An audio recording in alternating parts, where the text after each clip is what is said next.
Hi hello friends, എല്ലാ കൂട്ടുകാർക്കും ഇഷ്ടമാത്ര സീരിയലിൽ നിന്നത്തെ നല്ലൊരു എപ്പിസോഡിലേക്ക് തന്നെ സ്വാഗതം കേട്ടോ. ചാനൽ ആദ്യമായിട്ടാണ് കാണുന്നതെങ്കിൽ ഒന്ന് സബ്സ്ക്രൈബ് ചെയ്ത് ലൈക്ക് ചെയ്ത് സപ്പോർട്ട് ചെയ്യണേ. അങ്ങനെ നമ്മുടെ ഇഷ്ടപരമ്പര ഇഷ്ട സീരിയൽ അതിന്റെ ക്ലൈമാക്സിലേക്ക് ആയിക്കൊണ്ടിരിക്കുകയാണ്. അപ്പൊ നമ്മുടെ സീരിയലിന്റെ എപ്പിസോഡ്സ് ഒക്കെ നല്ല അടിപൊളിയാണ് കേട്ടോ. അങ്ങനത്തെ എപ്പിസോഡ് തുടങ്ങുമ്പോൾ തന്നെ കാണിക്കണത് നമ്മുടെ മഞ്ജു എടുത്ത് മഹേഷ് ചോദിക്കണ്ട്, മഞ്ജു മിസ്റ്റി എവിടെയാ പോയെന്ന് ചോദിക്കുമ്പോ അതെന്താ എനിക്ക് പുറത്തിറങ്ങിക്കൂടെ എന്ന് ചോദിക്കുകയാണ്. അല്ല, മഞ്ജു മിസ്റ്റി പെട്ടെന്ന് പുറത്തിറങ്ങിയപ്പോ അതിലെന്തോ ഒരു പന്തികേട് പോലെ. മഞ്ജു മിസ്റ്റി എന്തിനാ പുറത്തിറങ്ങിയത്? എടാ, ഈ വീട്ടിലെ എല്ലാവരും പുറത്തും അകത്തൊക്കെ ആയിട്ട് മാറി മാറി ഇറങ്ങി പോവാറൊക്കെ ഉണ്ട്, അതിനെ കുറിച്ച് നീ ചോദിക്കാറില്ല. ഞാൻ പുറത്തിറങ്ങുമ്പോൾ മാത്രമേ നിനക്ക് പ്രശ്നമുള്ളൂ. ഓഹോ, അപ്പോ എന്തിനാ പുറത്തിറങ്ങിയെന്ന് പറയാൻ അപ്പോഴും തയ്യാറല്ലേ? എടാ, നിനക്ക് എന്താ ശരിക്കും പ്രശ്നം എന്ന് പറയാണ്. മഞ്ജു മിസ്റ്റി പറഞ്ഞില്ലെങ്കിൽ കുഴപ്പമില്ല, സെക്യൂരിറ്റി ഉണ്ടല്ലോ താഴെ, സെക്യൂരിറ്റി എടുത്ത് വേണമെങ്കിൽ ഞാൻ ചോദിച്ചോളാം. നാണൂലടാ ഈ പ്രായത്തിൽ നിന്റെ ചേച്ചിക്ക് അവിഹിതം ഉണ്ടെന്ന് പറഞ്ഞുണ്ടാക്കാനായിട്ട്, നാണം കെട്ടവൻ എന്ന് പറഞ്ഞിട്ട് മഞ്ജു പറയുന്നുണ്ട്. അതെ, നിനക്കൊക്കെ ഞാനൊരു ബാധ്യതയാണെങ്കിൽ ഞാൻ എവിടെയെങ്കിലും ഓർഫനേജിൽ പോയി നിന്നോളാം എന്ന് പറഞ്ഞിട്ട് അവിടെ നിന്ന് അങ്ങ് പോവുകയാണ്.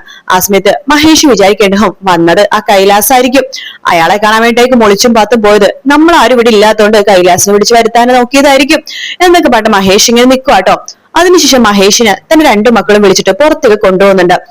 ഡാഡി, ഞങ്ങൾക്ക് ഡാഡിയുടെ അടുത്ത് അർജന്റായിട്ട് ഒരു കാര്യം പറയാനുണ്ട്, വളരെ ഇമ്പോർട്ടന്റ് കാര്യമാണ് എന്ന് പറയാണ്. എന്താ മക്കളെ, നിങ്ങൾ പറഞ്ഞോ? അത് പിന്നെ ആദ്യേട്ടൻ പറ. വേണ്ട, ചിപ്പി പറ. അല്ല, ആദ്യേട്ടൻ പറ, നിങ്ങൾ അറിയോന്ന് പറ. അത് ഡാഡി, ഇഷിതാമ്മയുടെ കാര്യം ഡാഡി കണ്ടോണ്ടിരിക്കല്ലേ. ഇഷിതാമ്മയുടെ പ്രസവം കഴിഞ്ഞവരെ ഡാഡി ലീവ് എടുക്കണം. ഡാഡി ഓഫീസിൽ പോകണ്ട. ആ മോനെ, അതിനെനിക്ക് ആഗ്രഹമുണ്ട്, പക്ഷെ അത് നടക്കില്ല. കാരണം എനിക്ക് ഒത്തിരി ലീവായി എടുക്കണ. ഇനി ലീവ് എടുത്താലേ എന്നെ കമ്പനിയിൽ പറഞ്ഞു വിടും.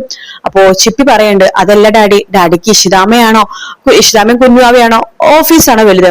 നിങ്ങൾ പറഞ്ഞു വെച്ച് നോക്കുകയാണെങ്കിൽ എനിക്ക് ഇഷിതാമ്മ തന്നെയാണ് വലുത്. എന്റെ മനസ്സിൽ അങ്ങനെ തന്നെയാണ്.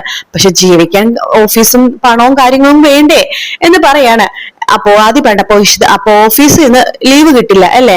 ഇല്ല, കിട്ടില്ല. അത് കുറച്ച് പ്രയാസമാണ് എന്ന് മഹേഷ് പറയുമ്പോ, എന്നാ ഒരു കാര്യം ചെയ്യ്, ഇഷിതാമ്മയുടെ 100 കൊണ്ടാക്ക്. അതാകുമ്പോഴേക്ക് ഇഷിത അമ്മയും അച്ഛനൊക്കെ ഉണ്ടല്ലോ, അവര് നോക്കിക്കോളും ഇഷിതാമ്മനെ. പ്രസവം കഴിഞ്ഞവരെ ഇഷിതാമ്മ അവിടെ നിൽക്കുന്നതാ സേഫ്. അതും നടക്കില്ല. അത് കൊള്ളലോ ഡാഡി, ഡാഡിക്ക് ഇവിടെ നിൽക്കാനും പറ്റൂല. എന്ന ഇഷിതാമ്മനെ നോക്കുന്ന ആൾക്കാരെ നോക്കാൻ വിടത്തൂല്ല. അതെന്താ ഡാഡി? ഡാഡി എന്തായാലും ഒരു തീരുമാനം എടുത്തേ പറ്റും.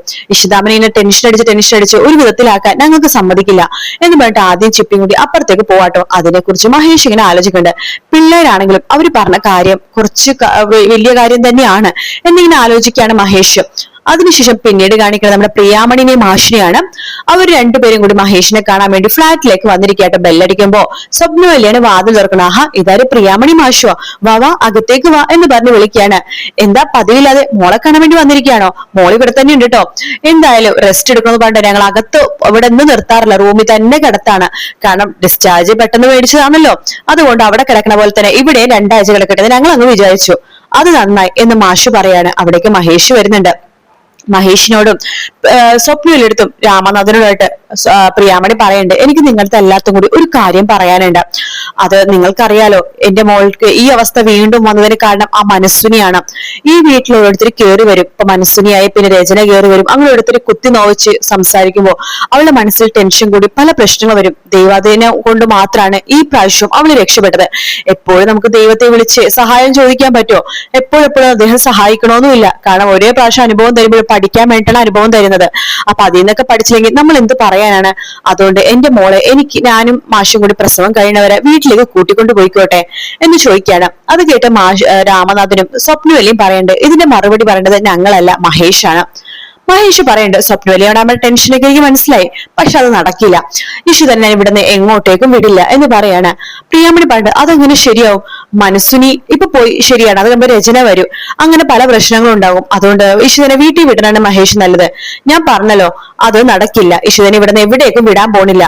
പിന്നെ നിങ്ങളുടെയൊക്കെ കാര്യം പറഞ്ഞത് എനിക്ക് മനസ്സിലായി. പിന്നെ എന്റെ മക്കളും ഈ കാര്യം എടുത്ത് നേരത്തെ സൂചിപ്പിച്ചായിരുന്നു. അതുകൊണ്ട് ഇഷിതയുടെ നല്ലതിന് വേണ്ടി ഞാൻ വേണമെങ്കിൽ ലീവ് എടുത്ത് ഇവിടെ നിൽക്കാം. ഇഷിത പ്രസവം കഴിഞ്ഞവരാ, ഞാൻ ഓഫീസിലേക്ക് പോണില്ല. എന്താ, അത് മതിയോ? അത് കേട്ട് രാമനാഥൻ ചോദിക്കുന്നു, മോനെ നീ ഓഫീസിലേക്ക് പോകുന്നില്ലെന്നോ ഇത്ര നാളോ? ആ, എല്ലാവരുടെ സമാധാനത്തിന് വേണ്ടി അതല്ല നല്ലത് എന്ന് മഹേഷ് പറയാണ്. ഇത് കേട്ട് പ്രിയാമണി പറയണ്ടേ, എനിക്ക് മഹേഷിനെ മാത്രം സംസാരിക്കാനുണ്ട് എന്ന് പറയാണ്. ശേഷം മഹേഷും കൂട്ടിക്കൊണ്ട് നമ്മുടെ പ്രിയാമണി അപ്പുറത്തേക്ക് പോവാട്ടോ.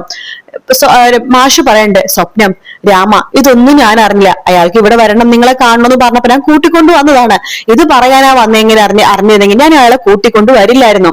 സ്വപ്നയില് രാമനാഥ് പറയണ്ട്, അത് ഞങ്ങൾക്ക് അറിയാം മാഷേ, ഞങ്ങൾക്ക് മനസ്സിലായി. പ്രിയാമണിയെ പറഞ്ഞിട്ട് പ്രിയാമണി മാഷിനോടൊന്നും ഡിസ്കസ് ചെയ്യാനാണ് വന്നതെന്ന് ഞങ്ങൾക്ക് മനസ്സിലായി എന്ന് അവര് പറയുന്നുണ്ട്.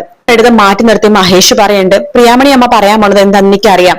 ഞാനൊരു പ്രസവിച്ച അമ്മയല്ലേ, എന്റെ മോളുടെ ജീവന് വേണ്ടി ഞാൻ ആഗ്രഹിക്കില്ലേ? പ്രസവിക്കണം വിചാരിക്കുന്ന മോള് ഗർഭിണിയായി പ്രസവിക്കാൻ വേണ്ടി പോകുമ്പോഴേക്കും അതൊരു ടെൻഷൻ ആയിരിക്കില്ലേ?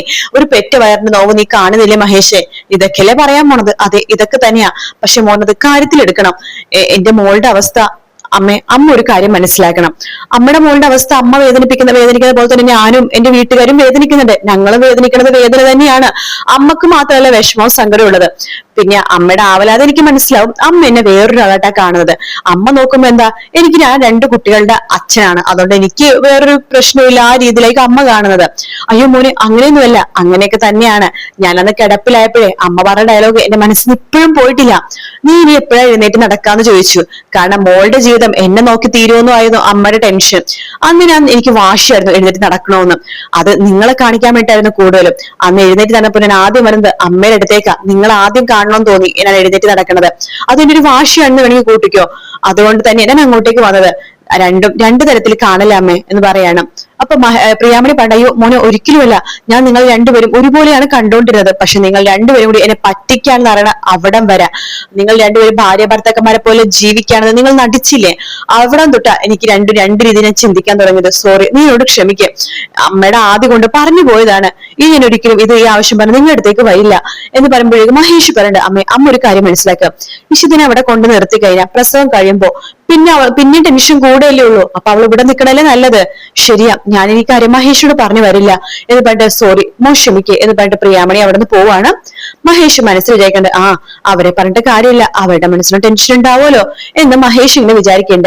രാത്രി ആകുമ്പോഴേക്കും മഹേഷ് റൂമിൽ വരുമ്പോ ചിപ്പി റൂമിൽ കിടക്കുവാട്ടോ. അപ്പൊ ഇഷിത ചോദിക്കണ്ട, ഇവളിന്ന് ഇവിടെയാണ് കിടക്കണത്.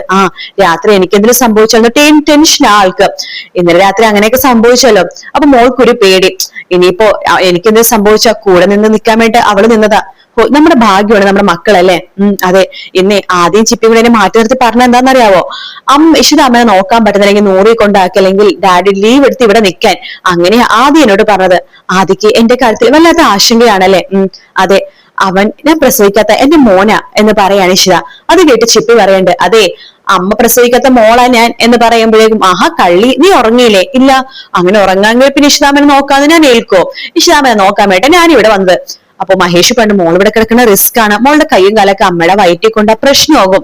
അപ്പൊ ഷിപ്പി പറഞ്ഞത്, അത് നമ്മുടെ ഡാഡി പറഞ്ഞ ശരി തന്നെയാ, ഞാൻ കുഞ്ഞാവക്ക് ഒരു ഉമ്മ കൊടുത്തിട്ട് പോയിക്കോളാം എന്ന് പറഞ്ഞിട്ട് ഇഷിതയുടെ വയറ്റിൽ ഒരു ഉമ്മ കൊടുത്തിട്ട് ടാറ്റ കുഞ്ഞാവെ നാളെ വരാൻ ചേച്ചി എന്ന് പറഞ്ഞിട്ട് അപ്പുറത്തേക്ക് പോകുവാട്ടോ. ഇഷിത മഹേഷിനെ ചേർത്ത് പിടിക്കുന്നുണ്ട്. അതിനുശേഷം പിന്നീട് കാണിക്കണം നമ്മുടെ ഈ രചനേനെയാണ്. രചന അങ്ങോട്ടും ഇങ്ങോട്ടും നടന്നുകൊണ്ടിരിക്കുക കേട്ടോ. പാതിരാത്രി ആകുമ്പോഴേക്കാണ് ആദ്യം വീട്ടിലേക്ക് വരുന്നത്. ആദ്യം എടുത്ത് ചോദിക്കണ്ട്, എടാ നീ ഇത്ര നേരം എവിടെയായിരുന്നു? ഞാൻ ഇഷിതാമ്മയുടെ കൂടെയായിരുന്നു. ആരാടാ നിന്റെ ഇഷിതാമ്മ? നിന്റെ പെറ്റമ്മ ഇവിടെയുണ്ട്, പിന്നെ നിനക്കൊരു ഇഷിതാമ്മ എന്ന് പറയുമ്പോഴേക്കും നോക്ക്, അമ്മയും ആകാശങ്ങളും ഇഷിതാമ്മയും ഡാഡി തമ്മിൽ ഭയങ്കര വ്യത്യാസമുണ്ട്.